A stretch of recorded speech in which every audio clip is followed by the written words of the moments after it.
Open the podcast bay door as hell.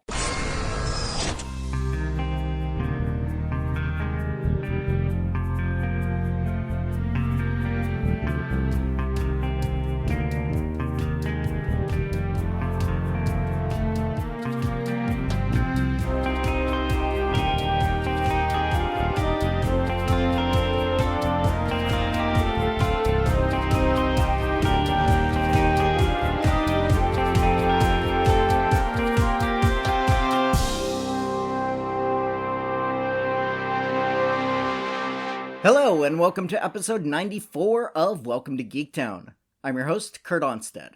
Apologies for the late arrival. As I mentioned on both Twitter and Facebook, a plumbing emergency caused problems that kept me away from the computer in order to finish editing. But we're back, and we're continuing our deep dive into the Loki show with guest Anne Valiant. We have another hour-plus long episode, so we'll get started right away with a message we got from a listener about something I said last episode.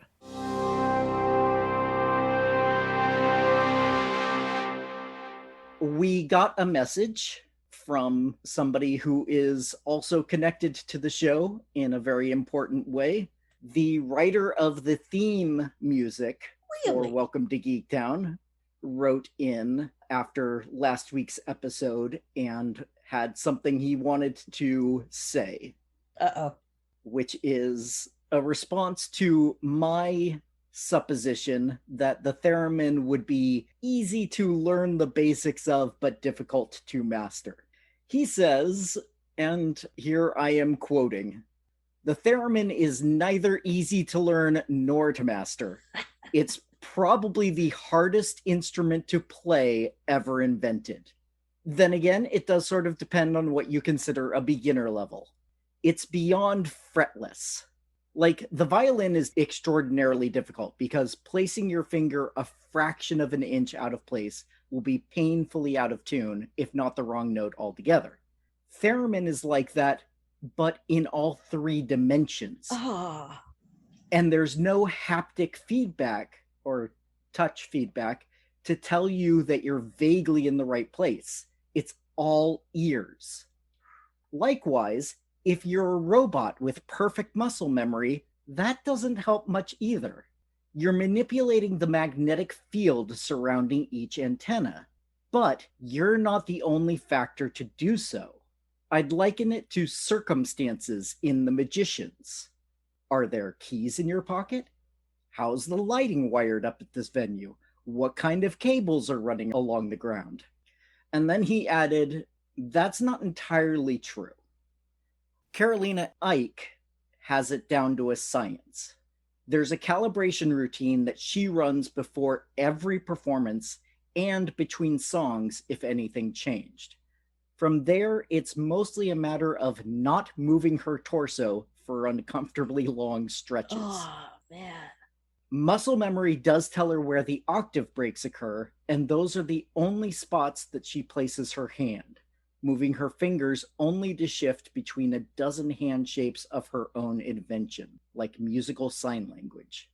A robot could probably do what she does, but the calibration aspect is still a challenge." And his final little parenthetical note at the end is, "I learned the basics, but it only took a few minutes to determine that this would never fit into my setup, and I wouldn't say the basics were particularly listenable." So that was Aaron Levitz, again, the writer of the Welcome to Geektown theme song that you hear at the beginning and end of every episode. And he is a musical genius. So if he says that it's the most difficult instrument ever, I will completely take him on his word on that. Yeah. I've seen a theremin performed live, and it didn't look easy. It was kind of interesting to watch, but I don't remember what they had to do to set up, or they were just really good at improvising. Yeah, I've only seen the theremin played a few times briefly in videos, and so I just thought it was basically up and down, but yeah, it sounds like it is so much more complicated than that. Anyway, now that we've gotten through our message about last week's episode, let's talk about this week's episode, which is titled Journey into Mystery. Ooh. Sorry. Speaking of Thurman. Which there's an important history to that phrase. Journey into Mystery was the title of the comic that Thor and Loki first appeared in the Marvel Universe.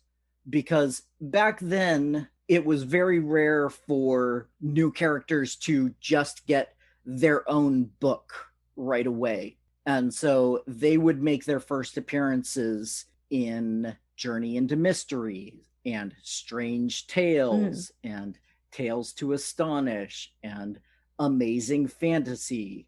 So all of those books started off as sci-fi / monster books in the 50s and transitioned into being superhero books as Stan Lee and Jack Kirby, Steve Ditko, and all the rest created the Marvel Universe.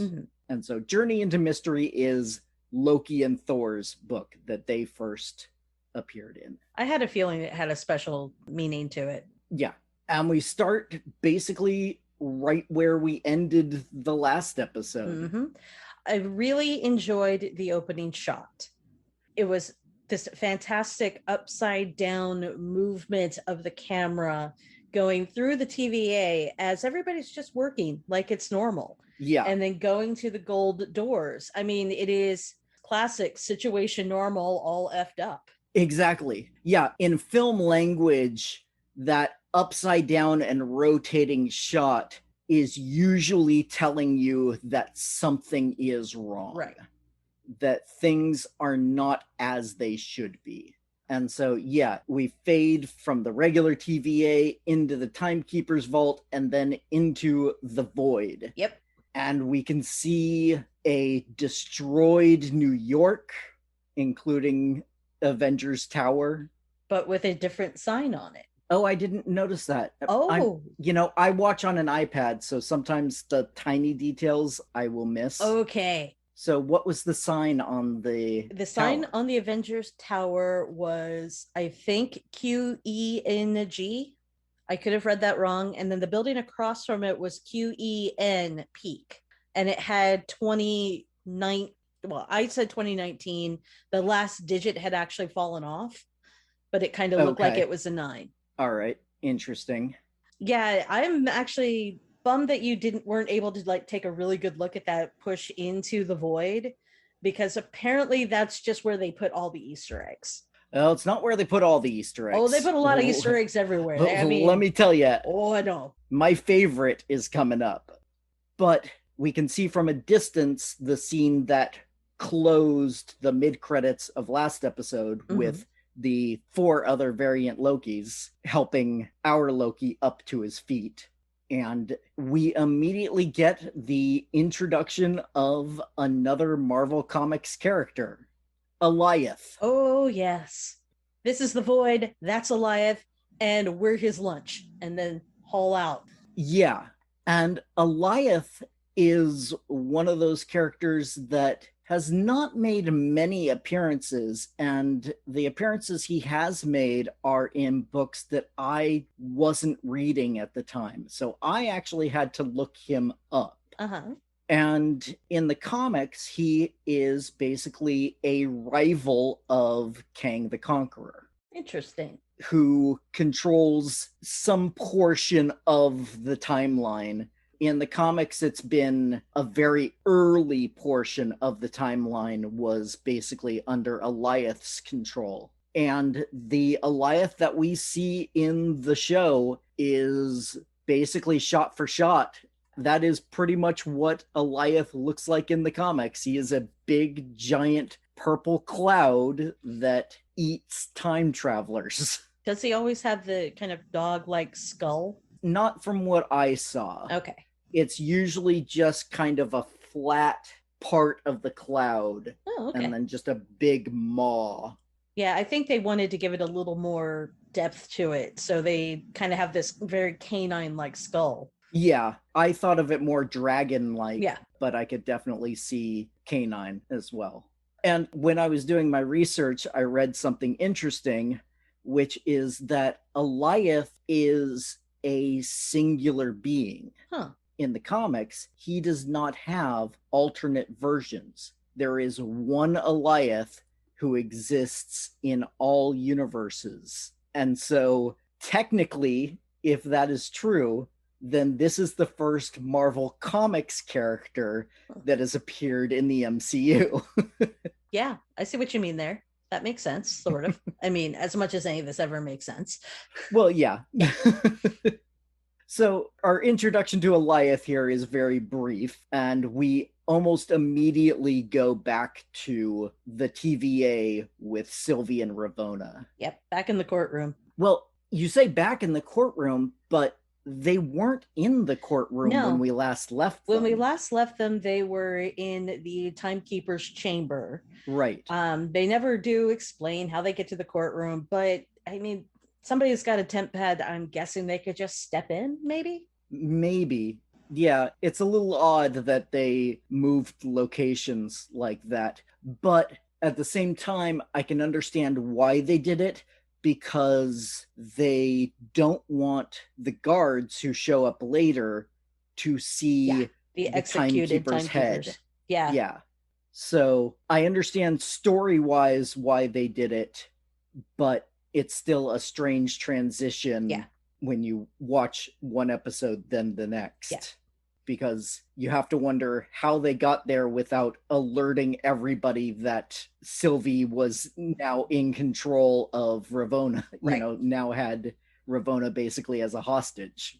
But however they got there, Ravonna is willing to talk now. Somewhat. She is willing to talk. Any question that Sylvie asks, Ravonna dodges. She gives a half answer until they get to the dogma. Right. Branches are transferred to where they can't cause trouble, meaning at the void or beyond the void. At the void, yeah. The void is at the end of time. The dogma says that the timekeepers are making a utopia somewhere at the end of time.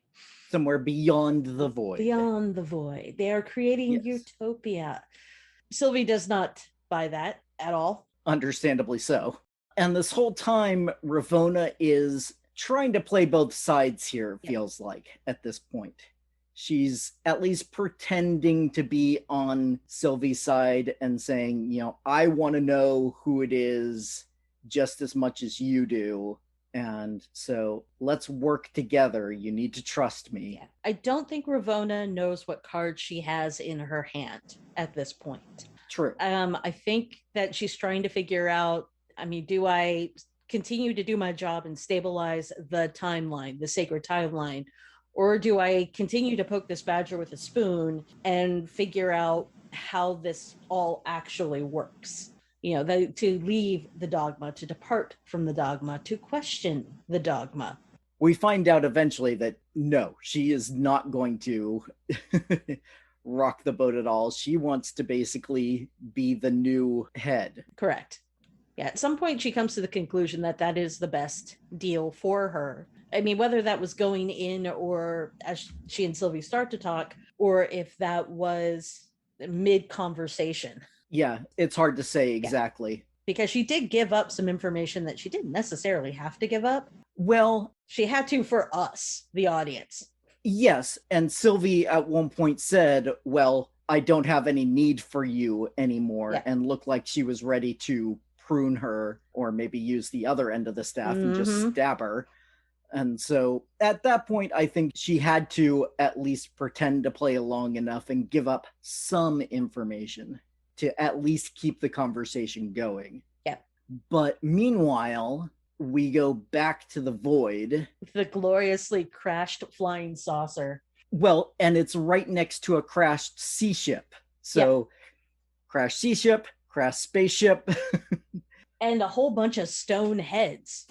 Yes, including one of the Living Tribunal, which is another cosmic character from Marvel history, which is a 3-headed being that has basically different personalities on each of its three faces, and depending on which one is forward will act accordingly. Yeah. And basically acts as a cosmic judge.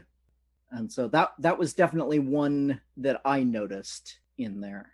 The rest, most of them were too indistinct, right, to match up to a specific person or being. Right. But at this point, our Loki wants answers. For he has several thousand questions. As do we all. Yes. It's understandable. We're in completely new territory here. Well, and he starts with, what's the plan? How are we coping with this? What are we going to do about this? And they're like, the only plan is not to die. Which he says, and I would agree, that's not a plan. That's just the basics of survival. Yep. But that's all that these Lokis are interested in anymore. Well, at this point, they've gotten, each one seems to have a different level of inured to their situation. Mm-hmm. There is nothing else but survival at this point. There are no grand plans because they've already tried all the grand plans. Yeah, and depending on how long they've been here, you can understand their point of view. Oh, yeah. Of having given up and saying, well, just live as long as we can. Let's just get by. Yeah. I love that our Loki is at this point just not shocked that there's an alligator version of him. He's disappointed to say he's not shocked. Well, he's disappointed to say he's not shocked that there is an alligator with them. Yes. It's a few lines later that our Loki finds out that alligator Loki is a Loki. Yeah. And at that point, he's just like, okay. Why not? I'm just going to move on with that. I'm going to take it as is, and let's just keep going. But it's during this conversation that we find out more about Eliath and how he works in the void here, and that he consumes all of the pruned timelines and people that arrive. At least all that he can get his cloud on. Yes. Anything he can envelop is absorbed. Yeah. And his attention is drawn by outbursts or drama. You know, make noise, you'll track him. Yeah, anything that is outside of the dead space that the void usually is will bring his attention. Right. And it's also in this conversation while they're walking along that we find out what Kid Loki's Nexus event was. He killed Thor. Yeah. He killed Thor theoretically at that age. Well, one assumes that Thor was also around that age. Still. Which makes him very different from the comic book version of Kid Loki. As I discussed in previous episodes, the Kid Loki in comics has been almost entirely a heroic figure. Right. Or at least an anti-hero. But killing Thor would put him squarely in the villainous category. Yes, but it does seem like he regrets it. Well, considering where it landed him. Fair enough. Fair enough. Doesn't necessarily mean that he's remorseful for Thor's death. He's remorseful for where he ended up. Yeah, the punishment that came after. Right. Well, and before that, I believe it was classic Loki who said, Loki survived. It's just what we do. Which is something that our Loki said way back in episode 1, I believe. Yeah, a lot of bits and pieces are being called back. Yes. Because there's some more stuff later on. Yeah, here's my note on this one. Classic Loki is the tired old man. He's seen this, he's done this. Kid Loki is pretty just straight nihilistic. There's no point to any of it. We just survive. And Gator Loki is the one that's very sensitive, apparently. I mean, they're all sensitive, but Gator Loki seems a little extra sensitive, despite that he's an alligator. Yeah, and we get answered the question that we had last episode, which is, will alligator Loki, at the time we were calling him Croaky because we thought he was a crocodile, I mean, the difference between the two is just one you'll see in a little while and one you see later. And so it's hard to tell the two apart. Listen. But we were wondering if Alligator Loki was going to talk or not. Right. And so we learned that he doesn't, but apparently classic Loki can understand him. Speaks Gator.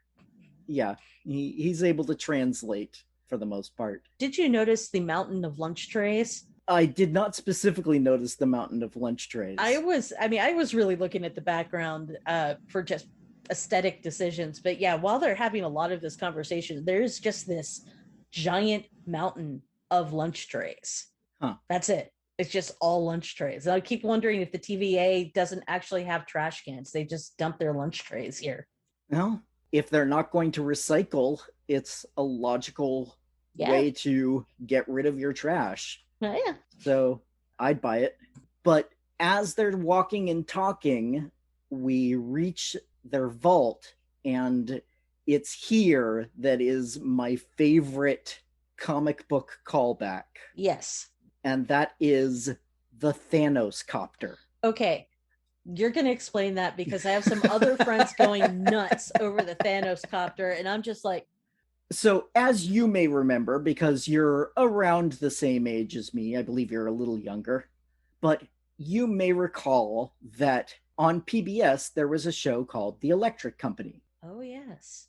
I recall that. And Spider-Man was a recurring character on The Electric Company. I do not recall that bit. Oh, yeah. That was one of the first live-action Spider-Man was The Electric Company Spider-Man. That Spider-Man would not talk at all. He was completely silent and everything would be narrated. But tying into that Electric Company version of Spider-Man, there was a book called Spidey Super Stories. And that was kind of a kid's version of Spider-Man, where he would have more comic booky adventures than they could put on the screen in Electric Company. And in one of those issues, in the regular comics, the character is named Hellcat, but in this book for kids was named The Cat. So the two of them team up and fight against Thanos, who has the Cosmic Cube. The Cosmic Cube is really what the Tesseract in the MCU was first modeled after. It is a fist-sized cube that you can hold and basically make a wish and make whatever you want to come true. You can change reality with it. So when they're fighting Thanos in this book, Thanos is not the cosmic being that we know from most of the comics and the MCU, because he doesn't have the ability to teleport anywhere or have his big fancy chair that he uses for traveling. No, he gets around New York in his Thanos copter. And it is just a yellow helicopter with Thanos written on the tail. And, those comic book fans who know what Thanos is really like versus how he's portrayed in this Spidey Super Stories issue have long mocked this tale. Because, for instance, at the end of the issue, Thanos is taken away by the cops in handcuffs. That's all they need. Yeah, good luck with that in the MCU. Yeah, so he's a very different character in the Spidey Super Stories versus how he's regularly portrayed in the comics. And so, obviously it's written for kids. It was never meant to be taken seriously. Right. This is comic book entry level, not comic book seriousness yet. Right. And comic book entry level for children. Right. There are books out there that are comic book entry for adults. Right. That are good starting points for getting into, Marvel or reading comics in general.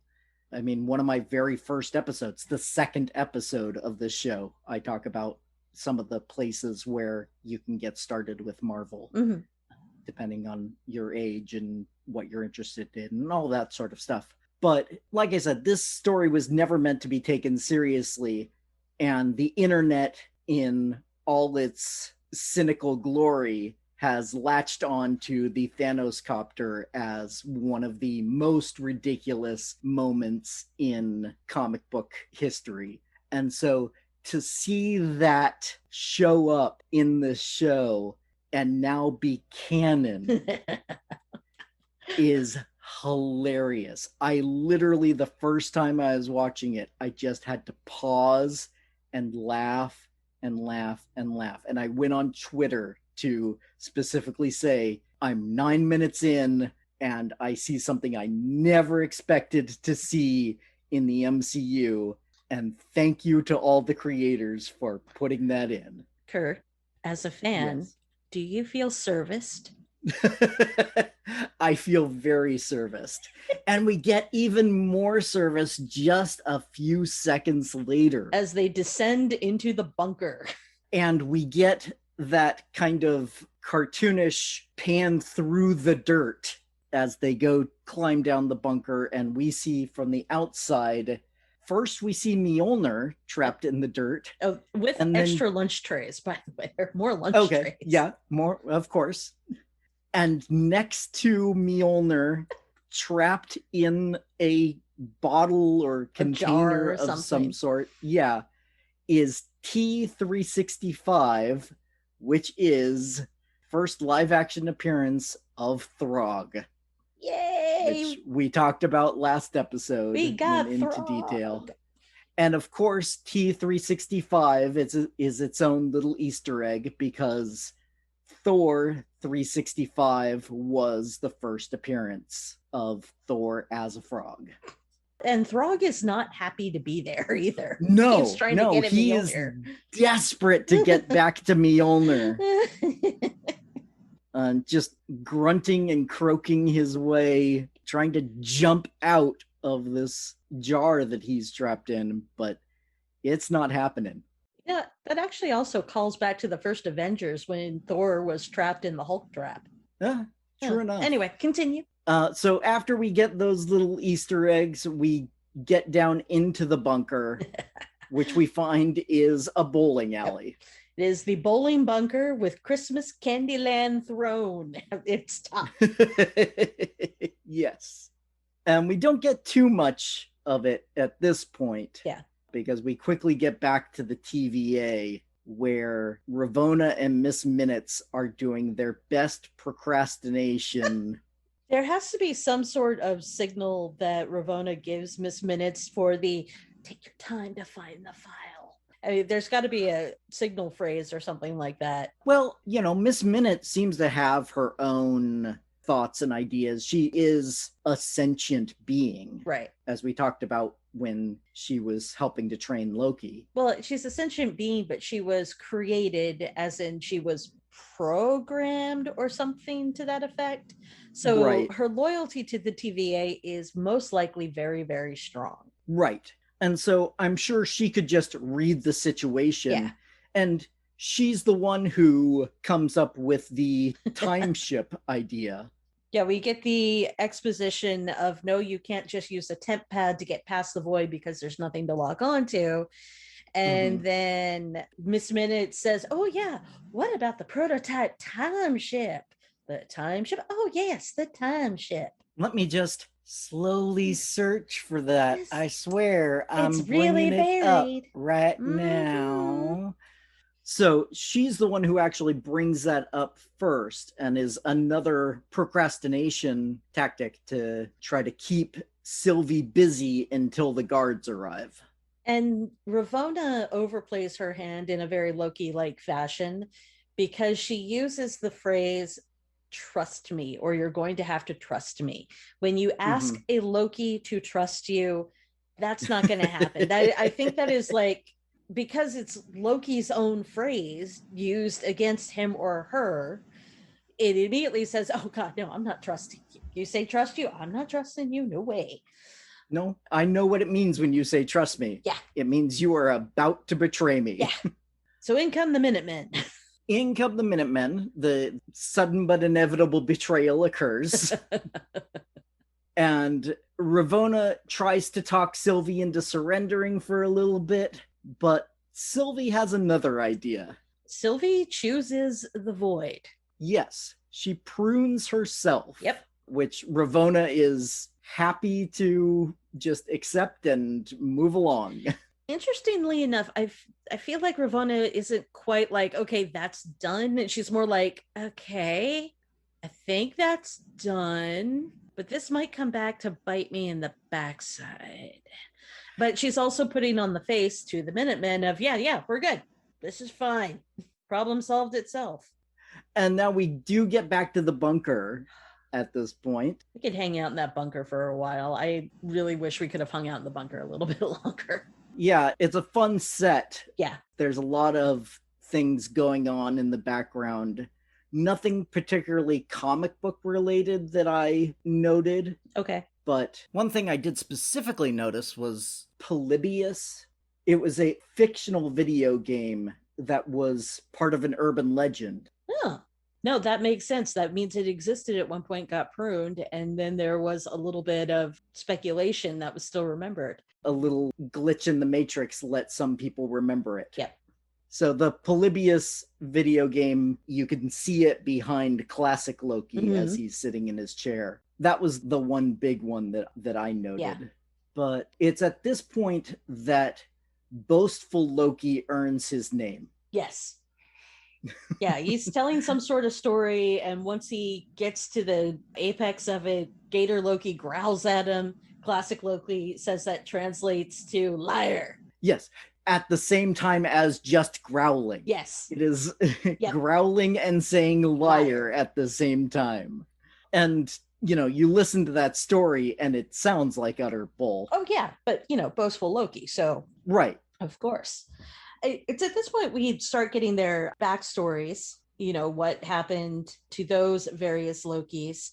And you start getting a real taste of how each Loki is different from our central Loki. Because classic Loki really likes his magic.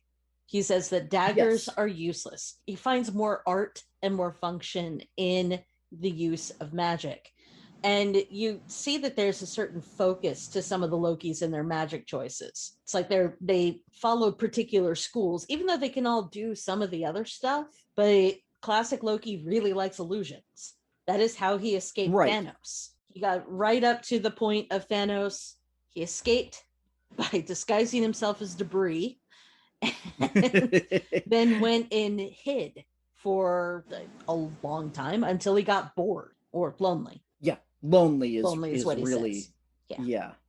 And the differences in the magics reminds me of the conversation in episode 2, you know, where they're about to go to the Ren Fair and Loki is saying, well, no, this power is this. You know, illusion casting is this, while duplication is this. And these are very different abilities. And obviously, classic Loki has perfected duplication on a level that even our Loki would envy. Oh yeah, I think does too. Yeah.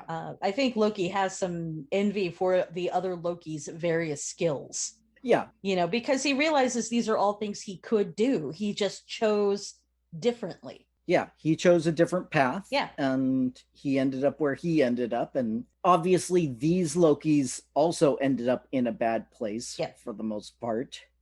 So I don't know how much he necessarily envies them, but he certainly admires their abilities and what they can do differently from him. And you touched on it already, but the classic Loki backstory in particular, I found very interesting. Yeah. We actually get to hear an alternate future of Loki, and hearing him say, I hid away, was on a planet for probably years, decades, who knows how long. And finally, I got lonely and I missed my brother. And so eventually, Lokis do want to be with their family. This is also where classic Loki states that Lokis are the god of outcasts. Yes, which is a line straight from one of the comics. Ah. That is not the first time that a Loki has declared himself the god of outcasts. And shortly after that, Loki tries to inspire his compatriots to help him kill Goliath. Gives this rousing speech of, "We can do it, men! Once more, dear Lokis, on to the breach!" And the rest of the Lokis just laugh. Yep. No, not so much. You have fun. Yeah. Good luck. Yeah. If you succeed, let us know. Yeah. But we're going to assume you're dead. So, see ya. Yeah.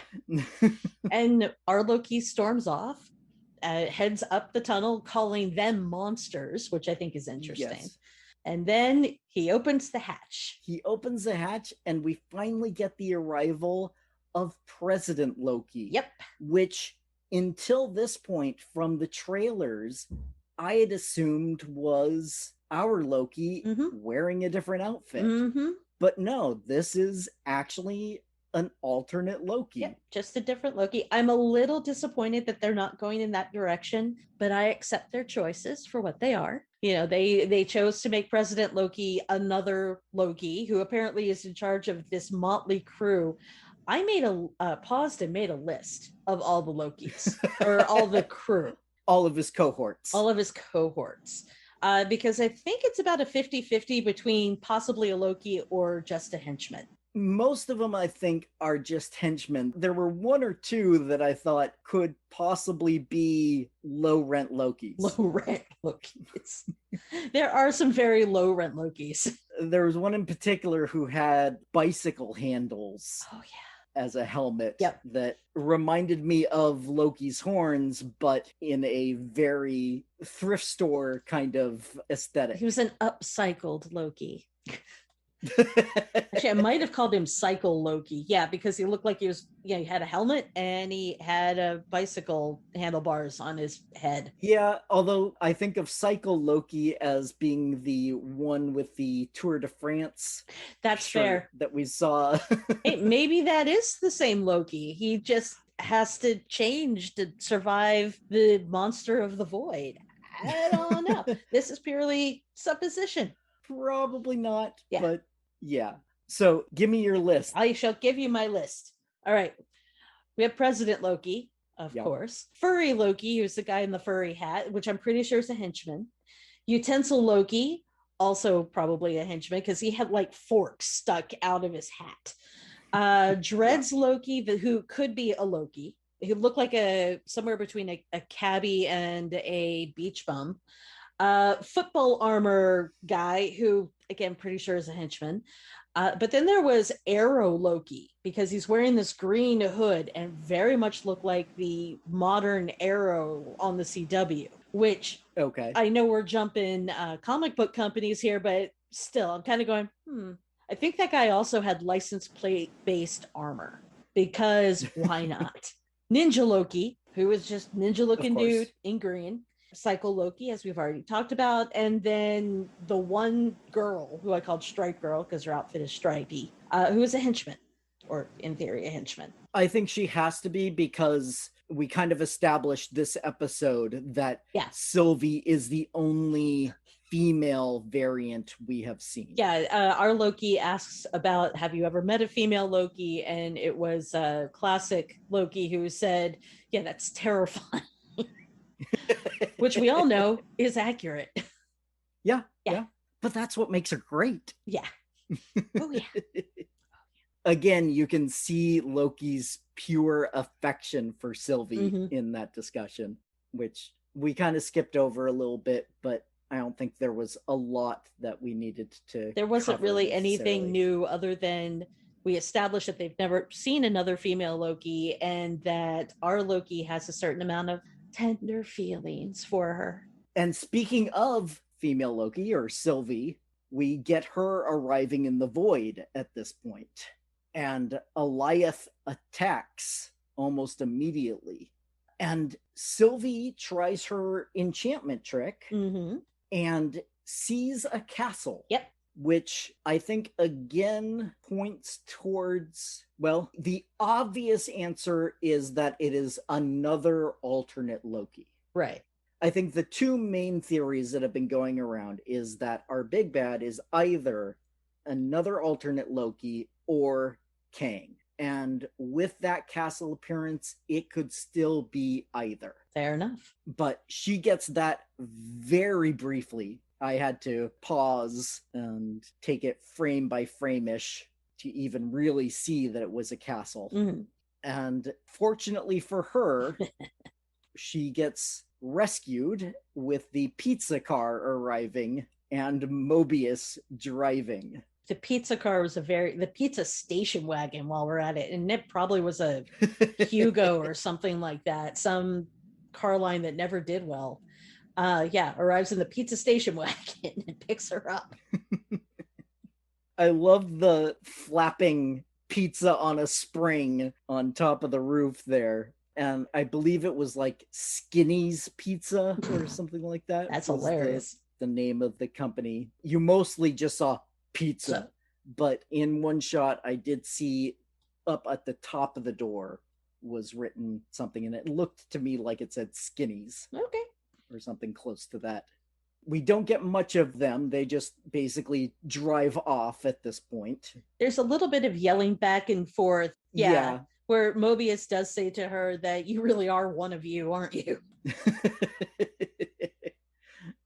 Which she definitely is. Oh, yeah. She is very much a Loki, no matter how much she takes the name Sylvie. But we go back to the Loki bunker. And President Loki taking over, and there is just betrayal left and right at this point. Yep.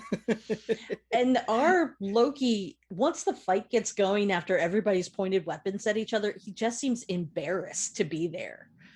He's just kind of like, oh God. Oh, yeah. Guys. Oh God, not why? Again. Of course you are. Of course. Can't we move beyond this?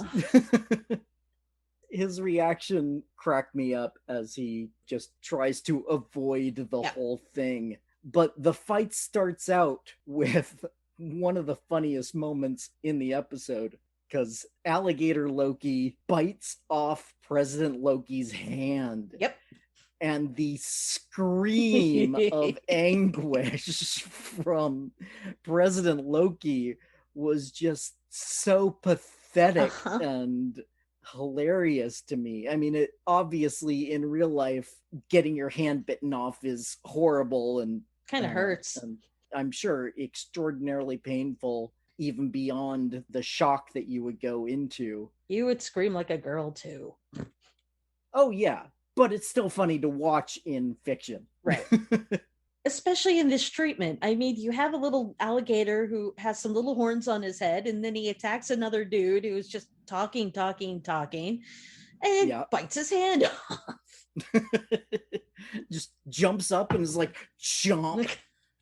All right, got a hand. I'm good. And just kind of waddles off proudly. I think he gets kind of tossed. Doesn't he get kind of tossed? Because eventually he crawls into Kid Loki's arms. He gets tossed, but we do get a shot of him walking away after landing, and I can only describe that walk as proud. Yeah, he was rather pleased with himself. Yeah, but the fight breaks out, and classic Loki makes his duplicates. Yep. That's his go-to move, and fortunately for our Loki and Kid and Alligator Loki, he duplicates them as well and says, let's get out of here, guys. And once they make their exit and they're tromping their way across the wilderness, classic Loki is just exhausted of all of this. Yes. He's so tired of the constant cheating, the constant betrayal, the feeling, and he uses the word that they are broken, which Kid Loki backs up. When they try to fix themselves, they end up here in the void. Right. You can even look at Kid Loki's killing of Thor as trying to fix his problem. Yeah. At that point, he felt like the neglected child, and the only way he thought he could get better was to be the only child. Mm-hmm. Obviously, don't do that, kids. Yeah, it doesn't work. For a number of reasons, that is the wrong path to take. But in his own twisted way, it is his method of trying to fix himself. Right. Or fix the situation that he feels he's in. So right after that kind of revelation there that they're broken and that they can't even fix themselves or they end up here. Which is when they also agree to help get Eliath, but not to attack Eliath. Right. They'll get him there, but once he's there, he's on his own. So after that conversation, then we get back to Sylvie and Mobius in the car. And after a little bit, Mobius apologizes. Yeah, Mobius is having a bit of a disillusionment with his life choices thus far. I mean, he doesn't know any other life, so what are you going to do? But he has always been told the ends justify the means, and he's believed it. Mm-hmm. And part of those means was hunting down Sylvie, which he apologizes for. Yeah, he realizes that he was in the wrong this entire time and says, I'm sorry about that, which it's nice to see growth from all of the characters, including not our Loki, but all of the Lokis in this episode, plus Mobius, all seem to go through some growth in this episode. And Sylvie remembers her little enchantment episode with Eliath and says, all right, turn this thing around. Yeah. We need to go back. We need to go fight the angry cloud. Yeah, which Mobius doesn't take too much convincing. Nope. And as they turn around and head back that way, we get a brief moment of a new branch or a new pruned thing falling from the sky, which it looked very similar to me to Thor's arrival on Sakaar in Thor Ragnarok. And they called that basically the trash planet. Yep. And this is kind of the trash time. Yeah. So there is kind of a similarity there. But it's basically just setting up that things are still arriving. Well, and it demonstrates the Eliath powers. Well, not at this point. We just see it arriving. We don't see Eliath react to it. It's not till the next scene with the Lokis heading towards Eliath. Right. And the USS Eldridge arrives. Do you know the story behind the USS Eldridge? I do not, and I meant to look it up and completely forgot to do so. So the USS Eldridge, it's basically been established as a made-up story at this point. But there was a story that came out that said the USS Eldridge was part of an experiment in invisibility. And this is known as the Philadelphia experiment because it took place in a bay off of Philadelphia. And according to the story, and there was even a movie made based on it, the USS Eldridge actually did physically disappear for a time and then came back. And so this is that ship that arrives in the void. And so they make all these nice shout outs to all of these urban legends, and we've got DB Cooper, we've got Polybius, we've got the Philadelphia experiment, the Tour de France trophy disappearance.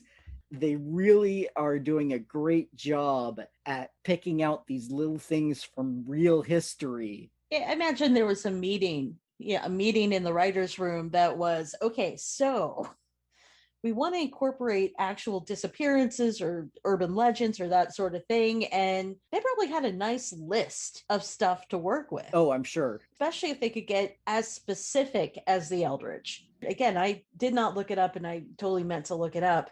I figured it was a ship that vanished in the Bermuda Triangle. I mean, you have so much Bermuda Triangle stuff to work with. Right. I'm sure it was some intern's job to just Google every major disappearance. One has to wonder if that sea ship that we saw near the beginning of the episode was like the Mary Celeste. Yeah. Or something like that. But after the Eldritch arrives, it gets taken out like that. Yep. And that is a battleship. I mean, that is a ship that is equipped and attempts to destroy the enemy, and it is no use whatsoever. They fire the big guns onto Goliath, and it does nothing. Yeah, and Loki's plan up to this point was, while it's distracted by this big battle, we can sneak around and take him out that way. And we find out, no. We're going to have to come up with a different plan, because Goliath is way too powerful and way too quick to let even a battleship. That's not even a distraction. That's a small snack. And while Loki is trying to come up with his new plan, fortunately for him, backup arrives. Kid Loki notes that there's a car coming. Our Loki is like, so is that bad? And Kid Loki said, well, it's usually cannibals or marauders or cannibalistic pirates. Cannibalistic marauders or cannibalistic pirates. Very specific difference there. You've got your range of options. But fortunately, it is the rest of our heroic crew, as it were, and we get introductions all around, including Sylvie learning about alligator Loki, which was another fun little moment of, it's just best not to question it, which is probably a message to the fans and people like me who have been saying, so how does this work? Don't ask, just go with it. Just go with it. Nope, just go with it. Just do it. Just accept it. Accept it. It's funny. Work with it. Yeah. Again, doing some of the research leading up to this, I did happen across an interview with the creators where they said basically it was, well, he's green. So he's a Loki. Which they use later. The entire that actually comes up as a line. But that was their entire motivation for, how about an alligator Loki? Why an alligator? Well, he's green. Solid logic to me, I say. Oh yeah. Although I'd love to see Kermit Loki singing "It's Not Easy Being the God of Mischief." I did notice when Sylvie and Mobius arrived that as our Loki is running towards them, the other Loki's questioning, does that make him brave or a coward? Because he's running away from the thing, but towards the other thing. I did notice that our Loki did not hug either Sylvie or Mobius, even though he was kind of set up to do that. There was a distinct, I'm gonna stop. Yeah, he ran up like a reunited lover. Right. Or someone who hasn't seen their friend in years, or something along those lines. He runs up and he's like, yay, you're here. Oh, wait, but I'm a prince and a god, and I'm very important, and I don't know if you're going to stab me in the back. And I don't know if you feel the same way I do, so I'm not going to give it away yet. Nope. And here's where we learn that Sylvie has a potentially better plan, as she usually does. Loki goes through his plan and she goes, that's a terrible plan. You thought you were going to kill it? Really? You? She's like, no, I'm going to enchant it. This is a much better plan. I don't know if I necessarily agree, because to enchant it, you have to touch it. Yeah. And we've seen what happens when he touches anything. Yeah. But it's the best plan they've got. So that's what they're going for. But before we get to see how it turns out, we get back to the TVA, where we find out what happened to poor B-15 after the fight. She's in a time cell. Well, not a time cell exactly. She doesn't seem to be living out a loop like Loki was. She is just in a cell, solitary confinement, basically. She's in a closet. Anyway, it's not a closet. It really did feel like it was just kind of a closet on the side of the theater. Yeah, it is just a very tiny prison cell. Yeah. And just sitting there, kicking back, waiting for something to happen. Yep. And so Ravonna shows up and they discuss everything that had happened with them up to this point. Mm-hmm. Well, and this becomes the question of the truth versus stability. The truth will probably wreck the TVA, but maintaining the lie, the illusion, whatever of the TVA creates stability. So that is the question. Which one do you want? Yeah, it's the morality question of, is it better to tell the truth or to tell a lie in order to keep people content? Right. And Ravonna obviously falls on the side of stability. Yes. And B15 is on the side of the truth. Yep. And you can argue both. I obviously am more of a believer in the truth. I think that's mostly what the show, if it's presenting a viewpoint, I think they are on that side. But it is an argument you can have that reasonable people can fall on either side of, especially depending on what the lie is and what the exact circumstances are and things like that. So it's an interesting moral question. Well, and we've seen this moral question played out in real life with various governments. This is calling back to communism again. The old Soviet regimes that they told a lot of lies in order to try to keep the place stable. Well, we can go more modern than that. Oh, yeah. Unfortunately, if we want to talk about leaders who lie in order to keep themselves in power. Fortunately, in the most recent case, it didn't work. Anyways, so Ravonna in this conversation wants to find out what Sylvie's motivation is in order to better catch her. Yeah, and B15 tells her it is pure revenge. And no matter how much Ravonna wants to find the power behind the TVA, Sylvie needs to find it. Yep. And so Sylvie will always beat her. Yep. But Ravonna is not just going to take B15's word for it. Of course not. And so immediately has Miss Minutes research everything on the beginning of time to try to find the true power behind the TVA. Yep. And she says her reasoning is that that being or those beings, whoever it is in danger. And that could be her motivation or... could not be. Yeah, she could be just trying to find them to say, okay, I know you're the real power now. I swear fealty to you instead. Uh-huh. But we're going to have to wait till next episode to find out exactly what it is, because that's the last time we see the TVA this episode. We cut back to the Void, where Mobius is kind of hanging out with the alternate Lokis. Saying that he does not remember there being a Gator Loki. You know, is it really a Loki? Which, of course, is when they say, well, he's green. Yeah, that's where that line comes up. And I love his logic chain of, well, maybe he's lying and pretending to be one, but if he's lying, then that just makes him more likely to actually be a Loki. Yep. It almost gets to a, I can clearly not choose the wine in front of me. Well, and I made a note earlier that I wonder if Classic Loki actually understands Gator Loki, or if Classic Loki is giving his opinion via the Gator. Well, I think at the very least, Gator Loki understands them. Because Gator Loki does growl at the correct points. Yeah. Yeah. And recognizes that President Loki is a threat. Right. And so I tend to fall on the side that Classic Loki is able to understand Ala Loki. Right. Or Gator Loki, or whatever you want to call him.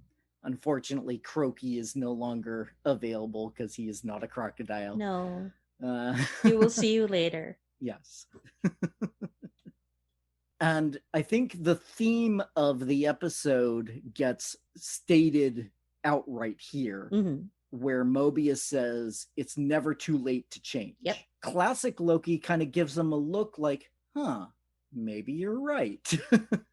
I haven't changed up to this point, but it's never too late. Maybe I should.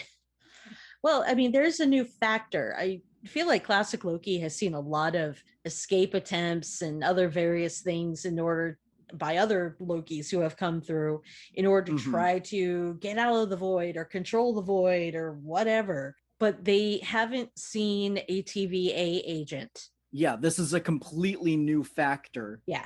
When you add in that plus Sylvie, who is a completely new experience for them. And terrifying. But hot. Oh, yeah. And I don't know if this is necessarily the best place to throw it in, but a brand new mother. Yeah. I was not aware of this until I think maybe a week or so ago. I was aware of this as soon as she was introduced because, of course, this is the meme that gets sent to me, the costume designer, that they built the undershirt of her armor. So it literally has invisible zippers in it so she can open up in order to breastfeed easier. Yeah. And she was basically like 9 months pregnant when they were in pre-production. Oh, jeez. And so a lot of her costume design was like, okay, well, we think you're going to be like this, but we'll have to find out after you give birth. Yeah. And she was nursing while on set, and just so impressive, just thinking about the fact that she had, childbirth is, as I understand it, a fairly traumatic experience. And so to be able to recover from that and do the stunts she was doing and all of that, that's just extraordinarily impressive. Even if she has a very good stunt woman that handles like the really hard stuff, Sophia herself has to do an awful lot of running, jumping, and climbing on things. Yes. She can't let her stunt woman do everything. And thinking about the design of the costume, the underbits are very simple. So you would be able to be kind of flexible in the buying of those. And the armor has straps on the side. So those are adjustable. It also depends on what order they shot things in. But if they went in continuity order, she was wearing the cloak for a good amount of time. Yeah. Which actually could have covered some body shift. And she's going to have a personal trainer who is busily helping her get her figure back to where it was an interview with Sarah Jessica Parker where somebody asked her, how do you look so good after having a kid so recently? And she's like, I have like my own private instructors and a yoga instructor and a dietitian. I'm rich. Yeah, exactly. I have people for that.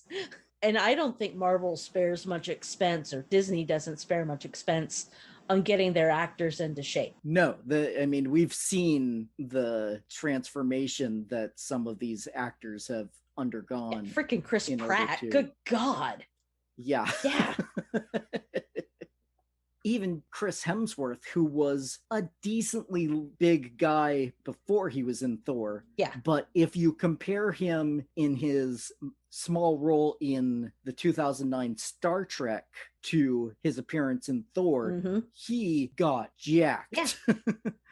There is a sizable difference. So yeah, all the Marvel actors who need to have a superhero's body. Yeah. Get the professional support that they need in order to get that. Exactly. Yeah. I have a theory that there are a lot of actors who are willing to do like the random comic book movie, that whether it's good, bad, or in between, because they know the studio will pay in order for them to get that body that's ready for it, to get in shape for it. So they're like, maybe I thought I was, some sort of actor, but Disney will pay for me to get muscles. So, maybe it's a good deal. Yeah. Yeah. Although, from what I understand, that period of time while you're brutal. doing it is is absolutely brutal. You are working out hellish. 8 hours a day and you're not eating anything interesting for a very long time, unless you consider fruit and chicken breasts interesting. Right. So, getting back onto the flow of the show, we do get our rom-com bit here with Loki and Sylvie hanging out outside of the barber shop and are so adorably awkward. Oh God, so awkward. Sylvie has no experience with relationships, and she's the first one to say, I have no experience with relationships. I've never had friends. Yeah. I've never had family. anyone. Yeah. And Loki has been very active in betrayal. The entire point to get people close to him is so he can either use them or stab them in the back. Yeah. Relationships are tools for him, not any sort of feeling comfort things, whatever we call relationships. Says the married woman. Yeah, I know. I'm about to hit my 15th wedding anniversary. I'm like, what are relationships? I don't know. Huh. Emotional things with stuff. And hey, once you hit 15 years of marriage, you love your partner very much, but you're also like, there's a whole lot of functional moving parts that go along with it. We're past the whole like, oh, you're cold, do you need a blanket? It's right over there. Yeah, go get it. Yeah, it's right over there. Go get it. Whereas they have the adorable blanket moment with him enchanting it around the two of them after first conjuring it around himself, because he's still our Loki, who is still the center of his world. You know, he's not quite at the whole, oh wait, let's think of the other person, nor is she in the, oh, it's cold, you should conjure me a blanket, we could snuggle under it. Right. They're not quite ready to admit to being at that level, nope. But I think they're there underneath. To which pretty much half the audience is going, kiss her, kiss him. Yeah, I'm part of that half. Yeah. Get an arm around somebody snuggle, for God's sake. Come on. But getting back to the theme of the episode, we do get Sylvie asking if Loki will betray her. Right. And he says, that's not who I am anymore. Yeah. So Loki has found that it is not too late to change. Yep. And he has become a better person through all of this. Now, this isn't the first time they've shown up, but there are these weird headless orb-headed birds. They behave a lot like quail or pheasants. Actually, more like quail than pheasants. They look kind of like stomachs, but with that weird ball head, they keep bouncing around. It's weird. Yeah, they're very odd things. And as far as I know, they don't have any comic book equivalent that I'm aware of. Maybe somebody drew them in the background of some scene somewhere, but they have not come up as a plot point that I'm aware of in any Marvel comic. Possibly some artifact that they created for a different Marvel film and they had it kicking around in their data banks, so they used it. Yeah, I mean, most of the stuff that we see seems to come from Earth. Right. But we know that, for instance, classic Loki was on another planet when the TVA captured him. So these things could easily be just weird evolutionary offshoots from an alien planet that two of them were pruned. Yep. And now there are 50 million. Yeah. Or they could be connected to Alioth in some manner. They are the same shade of purple, basically. I definitely wanted to make note of them, even though they don't seem to be plot points here. And as I said, they're not anything that I've seen in the Marvel comics that they're referencing. But it's definitely something of note. Yeah. And after the scene with Loki and Sylvie and the weird headless birds, we get this nice team shot from behind while all of our Lokis plus Mobius are facing Alioth. Mm-hmm. I don't know why, but I always love the assembling of the team. Yeah. The getting together and the first shot of them as a group. The heroic music swells. Yeah. And even though most of these characters are not necessarily heroic, it still has that same feeling. Right. And so, I just love the shot of them looking out over the landscape at Alioth in the distance. And Sylvie basically says, I'm going to go take on Alioth. And our Loki says, well, I'm staying. Yep. Well, and she has the temp pad, so she's giving everybody an opportunity to like really get out of there, not just get out of there, but get out of there. Yeah, to completely leave the void and go someplace potentially safe. Yep. Although at this point, the TVA is still active. Yep. So unless they want to go from apocalypse to apocalypse, they're going to be run down by the TVA as soon as they leave. Yeah. But Loki volunteers to stay. Yep. Kid Loki gives our Loki his golden sword. Yep. And you can probably comment more on this, but the back sheath he creates. I think actually it's high enough to actually be effective. It's a solid back sheath, and it's the same design that Black Widow uses for her Eskrima sticks. Yes. Yeah, it's the same design essentially. So I think that's just kicking around the Marvel closet at this point. Yeah, but I love the little puff out of his chest like, he does as he creats it. Well, like, you got to make sure it fits right, Oh yeah, that fits. Gotta get that that harness correct. It's a complicated thing. And Kid Loki gives Loki his sword, but Kid Loki is staying in the void. Yeah. This is their home now. They're not going to help right at this point, but they're staying there. And so only Mobius goes back to the TVA. Yep. And as he is saying he's going back to the TVA, he announces he's going to burn it to the ground. Yeah. Which is what Loki wanted to do in episode 1. As Loki is raging his way through, actually, it's right as you're getting the sweeping panoramic of the pocket dimension that the TVA is in. Loki is talking about burning the TVA to the ground. Mobius actually told him to start with his desk. Right. And then there's something about the Nightmares department, and Mobius would help him burn the Nightmare department to the ground. Yes, which is probably a reference to the comic book character Nightmare, who is a recurring Doctor Strange villain. Oh, there you go. Because he says, that's another department and I'll help you. Yeah. And yeah. And we get the fun friendship moment here. When Mobius is about to leave, he puts his hand out to shake Loki's hand, and Loki's like, no. Bring it in, bro. Bring it in. Yeah. Yeah.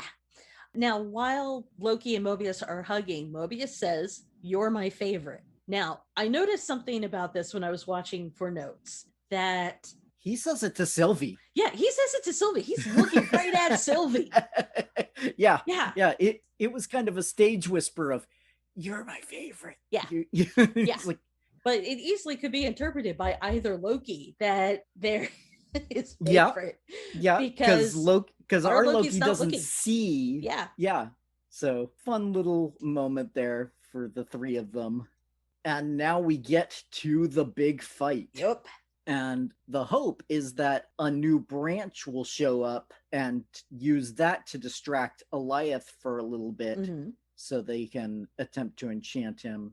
But that doesn't happen. And so Loki creates his own distraction by pulling out the flaming sword and saying, "Over here!" Look at me. I'm such a distraction. And that works for a few seconds. Yeah. It gets his attention, Eliath's attention, but then Eliath senses something funky going over that way, and that would be Sylvie pushing her enchantment. Yeah, and Eliath is about to just consume Sylvie in one go when, once again, the cavalry arrives. And classic Loki creates an entire duplicate Asgard. Mm-hmm. To make it look like a new branch has appeared and tempt Eliath away from Sylvie.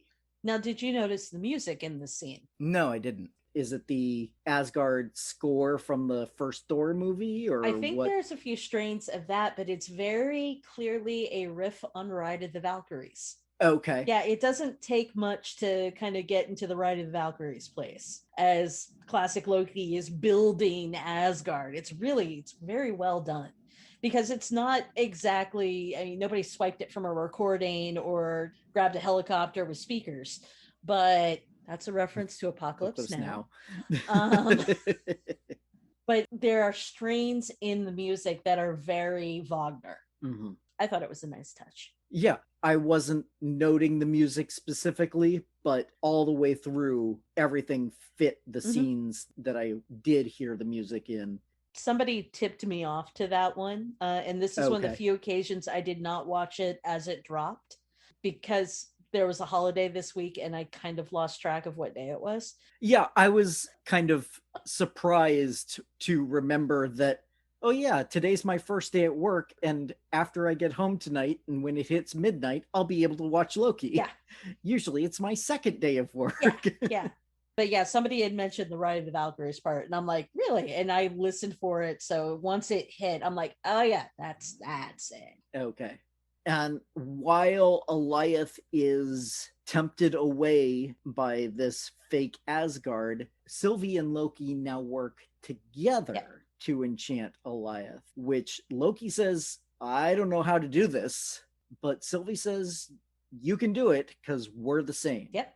What one Loki can do, another Loki can do. Again, this is various Lokis have focused their various magics. Right. Sylvie's focused on enchantment. Our Loki is perfectly capable of it. He just didn't practice. Right. And Loki points out when classic Loki creates the fake Asgard that Lokis are more powerful than they realize. Yep. And so, yeah, all of them have the ability to do any of the things that the other Lokis can do. So they work together, holding hands, to enchant Alioth. Unfortunately, classic Loki is not able to keep the fake Asgard up. And he does the sacrifice play. Yep. And Alioth swallows him whole, leaving only a rusted helm behind. So, goodbye, Richard E. Grant. Goodbye, you were doing really good. We were glad you were there. Yes. I'm always amazed when they can get an actor of that caliber for such a brief role. See, sometimes I'm not, because they can say, we want you to play this part, but we're only going to need you shooting for a week, 2 weeks. 4 days. Yeah, it's a short shoot. It's something that is popular, that's going to get you noticed by younger crowds and put you on other folks' radar. I mean, and also granted, Richard E. Grant was already kicking around at least the Disney verse radar because he was in Rise of Skywalker, not the Skywalker. Yeah, he's been on the Disney radar, as you said. I mean, I remember him from as far back as LA Story. Yeah, me too. And this was much closer to that kind of role. He's done a lot of dramatic work, it feels like, more recently. And so to see him play the more comedic aspects was a great throwback to the earlier part of his career. And we're pretty much wrapped up. There's just a little moment that we haven't talked about here. The enchantment does take hold as the two of them work together. Yep. And Alioth opens up a portal to the castle that we saw. And again, that castle, it doesn't look very Asgardian to me. No, it actually looks very German and 18th, 16th century to me. Yeah. And so, again, the main theory that I've heard is that it's going to be another alternate Loki. But in the comics, we have seen Kang in various locales, including medieval-looking castles, one of the places that he has used as a base of operations.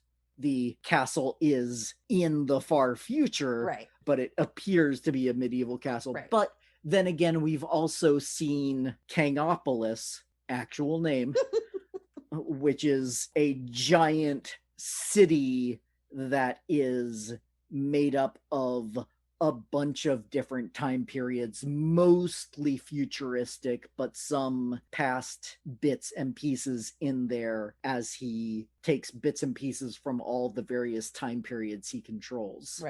So I'm still holding out for Kang to show up. I think that would be a fun way to introduce him now and not have to give a new origin story in Ant-Man and Wasp 3. But we'll see. There's one episode left. I can't believe it's already almost over. Pout.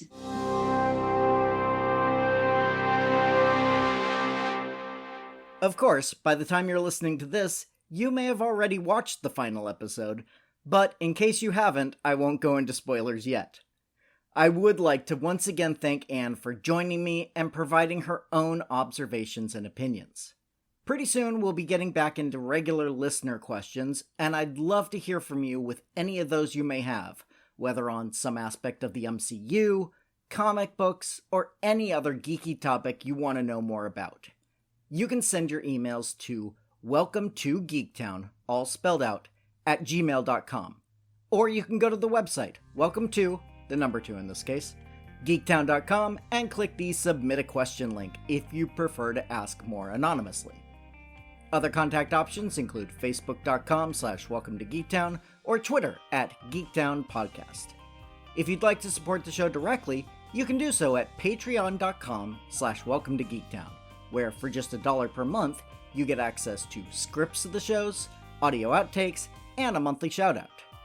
You can also help the show grow by subscribing and giving a 5-star review on Apple Podcasts, which helps other people find the show so we can all tell them, Welcome to Geektown, population us. Welcome to Geektown is written, narrated, edited, and produced by me, Kurt Onstad.